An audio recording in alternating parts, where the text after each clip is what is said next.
So this is a bit of a longer clip. I might stop it, I might not, but it's sort of setting the stage for a little presentation. Not a presentation, but you know what I mean. A segment I want to get into now. On the liberal end, the idea fundamentally is that everybody's the same, and that if you distribute educational resources properly, then everyone can succeed. And so that didn't work out so well for the liberals. And then on the conservative side, the idea is, well, if you could just get off your lazy asses and get a job, there is a job for you out there. And the truth of the matter is, you can tell me what you think about this, but this was a statistic that just absolutely shocked and staggered me when I went through the intelligence literature. So, it is illegal in the United States to induct anybody who has an IQ of less than 83. And the reason for that is, the American armed forces have been conducting intelligence research for like more than 100 years. And that was partly because they needed a way of sorting people rapidly during times of military expansion during wartime. But it was also because IQ tests, and especially in the early part of the 20th century, were used to identify, let's say, the deserving poor who could really benefit from additional educational attainment and advancement. And the military was hoping to identify people from lower class strata that could be streamed into, say, officer training programs and so forth, or even skills training programs, to move people from the underclass into at least the working class and maybe above. So they had a bloody stake in this, man. They wanted to find people, they wanted to sort them properly, and they wanted to do social good when they weren't just trying to win a war, let's say, which often also is a social good. But what happened was that I don't remember when this legislation was introduced, but it was in the later part of the 20th century. But their basic finding was that by, say, the 1980s, they had determined that if you had an IQ of less than 83, there was not a damn thing that the Army could do, the armed forces could do, to transform you into someone who could do something that was more productive than non-productive. Wow. The terrible thing about that is that it's about 10% of the population. And so you look at a statistic like that and you think, oh my God, you've got this enterprise, this massive enterprise that's chronically hungry for people. Right? They're always looking for people. They're really oriented towards taking people from the underclass and lower working class and pushing them up the societal strata. And during wartime, they're actually desperate to bring in recruits, period. And their conclusion is that 10% of the population can't be trained to do anything sufficiently useful to make them militarily operable. Wow. I just read that. My jaw just dropped. They can't do anything to, like, they're just stuck there at that level? Yeah. It sounds like they can't be trained. They can't be like. Oh yeah, let's listen to a little more of this because he gets into more of the society side of things now, as opposed to just the military implications. That from what I've read practically, it means the Wonderlic company has actually done they have a nice IQ test from the commercial perspective. It's actually psychometrically valid, and they've linked IQ levels to specifically to job categories. Now, especially even given that so many of the service jobs now require a fair high degree of computational savvy, or not computational, but ability to interact with complex computational technology. Even the typical till at a checkout market, or the till at a McDonald's, because McDonald's is actually very complicated, is often far beyond the ability of people who are on the low end of the intelligence distribution. They claimed, I think it was Wonderlic, although it might have been. Dude, I can see this happen in real time where, like, dudes, people can't find the buttons on the tills and stuff like that. I mean, I'm not saying all the time, but if you don't, when you get in the thing where you got your board memorized, you're probably okay. But if your IQ is like 75, it's going to take you a minute before all those fucking patterns click in. Yeah, but these things are all so simplified now. All these tills now are just super easy to use. I mean, sure. I think he's off base there. As long as you're good at computers. Yeah. Okay. Yeah. And devices. If you're not good at devices, you're in for a fucking learning curve that will be easy once you get past it. Hunt. What's his name? He's IQ researcher. Is it Earl Hunt, I think, possibly? He claimed that if you have an IQ of below 90, that it's difficult for you to read well enough to translate what you're reading into action. So you can't actually read instructions and follow them. You don't have that level of literacy. Well, that was something that Murray and Herrnstein wrote about in their book, The Bell Curve, which really struck me because I read that book twice, unlike most of the people who criticized it. And one of the things that they pointed out in there was, look, the typically educated person thinks that someone isn't very bright if they have an IQ of 115, graduate level and PhD level research institutions, right? Because 115, there's as many people at 115 above as there are at 85 and below. It's a minority of the population, and that's the top 15%. And that's the duller undergraduate. See, I'm a clinical psychologist, and I've dealt with people who had ranges in the low 80s and tried to find them jobs and tried to train them. And I have some real knowledge about the stunning gap between people at the low end of the IQ distribution and the high end. And it's no bloody wonder people hate IQ research and intelligence research, because it reveals a set of seriously dismal facts about the incredible range of ability among human beings. So, what do you think about that? Yeah, I've heard that before a while back, I think, but I think I missed some of it. I find it fascinating.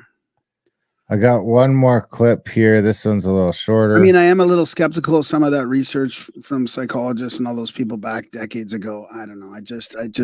I'm a little skeptical of that kind of stuff. It reminds me of some of the books that I read from the early 1900s and the mid 1900s, where they think they have all these words wrong, then people got upset.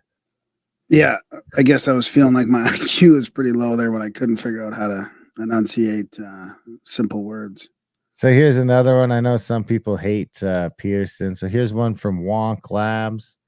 I don't know if it tells you, but we can maybe we can read these as they go by. So this is just sort of by the research, our IQ, and the average job. So just sort of picks the top one. So to start, you got 85 is factory packers and sorters. 90 is an unskilled laborer. 95 is a gardener. 96 is a farmer. Small farmer. 96 also a laborer. 97 is a driver, like a chauffeur. 97 also a cook or a baker. 98 is a warehouse man, whatever that is. 102 for a construction carpenter. 103 butchers. 103 a store manager. How old is this, I wonder? Let me check the date. 105, 4 years ago. 105 machine operator. 106 mechanic. 108 policeman. Oh, I wish. 109 electrician. Oh God, the electricians will love seeing that. Salesman 114. Also 114 a foreman, industrial. 116, there's those cashiers you're talking about. 116 a miscellaneous manager. I think that's where I'd fit in. 118 clerk. 118 production manager. Senior clerk 118. I mean, I don't think we need to go much further than that. You get the idea. Well, I mean, no, now I need to know what's on the end of it. I mean, you can't just stop it at 118. I mean, so now you're getting into pharmacists, nurses. Yeah. Stenographer 121.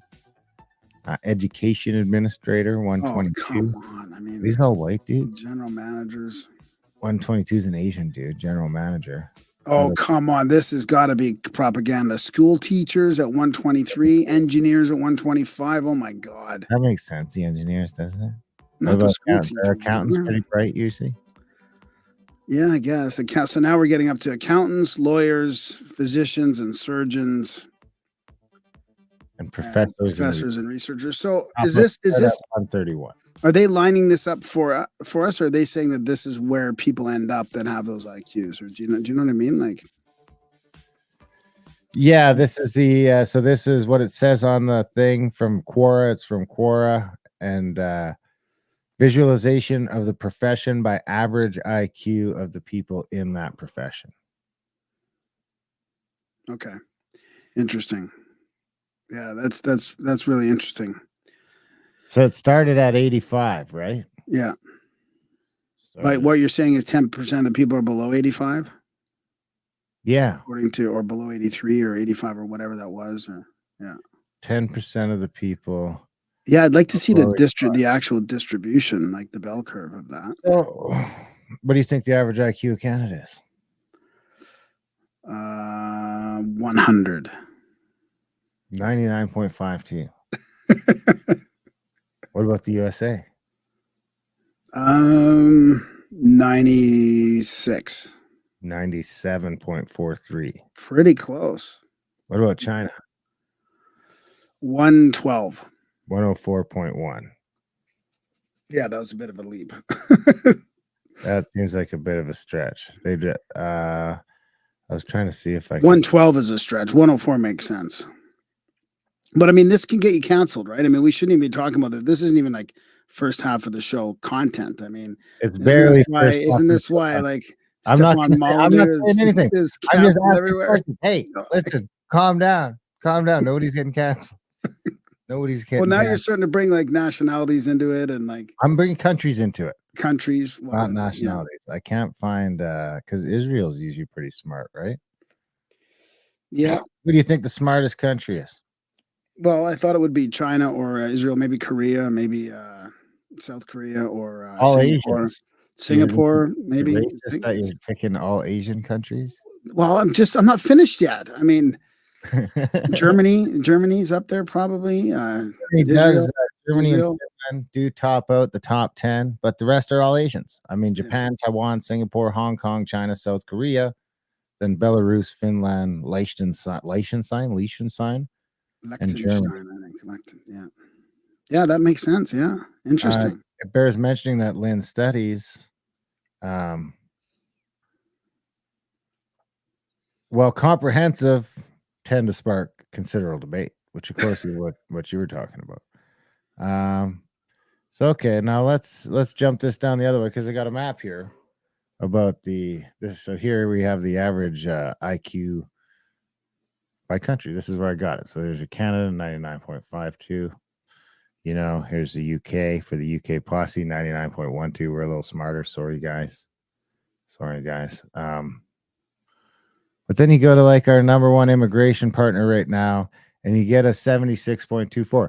I don't know how comprehensive that is, but if that's the average, then that means that it's lower than that for half of them.